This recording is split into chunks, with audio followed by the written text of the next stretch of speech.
The star of BBC's Top Gear and now many a campsite, the OPUS folding camper has been around for more than a decade now. Not long as camping units go, but certainly long enough to make an impression. This is the OPUS All-Road, the latest version of the basic camper with an air frame for the canvas, and you can get the trailer in one of 4 colours, this being the brightest in orange. The maximum mass of this trailer is 1,200 kilograms, and on the road it's fairly low so you can see over the top from the driving seat, unless you choose to fit Tula roof bars and add bikes and the like to the top. At the front end you'll find a locker to take a couple of small gas cylinders and space for things like the fresh and waste water carriers. Pitching is very easy, as once you've sighted the trailer, the onboard electric pump means the frame inflates in 3 minutes, with very little human intervention.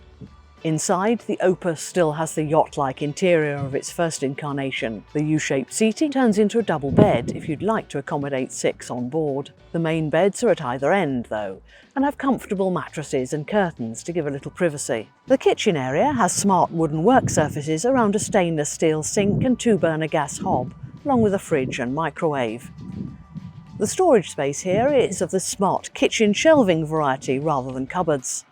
Once you finish cooking, everyone can sit around the freestanding table to enjoy the meal. If you open the curtains, the whole camper is flooded with light from the many windows on the sides and the roof. One limitation of some folding campers is the lack of a washroom, but this OPUS now comes with ensuite facilities, complete with onboard hot water powered by gas or electricity, though you do have to use a separate utility tent for privacy. Our test unit has the optional sun canopy, but if you're looking for even more space to spread out, you can add an inflatable tube awning, giving room for even more guests, up to 10 sleeping spaces in all if you're feeling particularly sociable. As it moves towards its teenage years, the OPUS has acquired a loyal following, and you'll often spot one on the campsite. If you're looking for an unusual, stylish camper and have at least £22,000 to spend on one, the All-Road is certainly worth a look. Though you'll need a full £28,000 if you'd like one as well specified as this.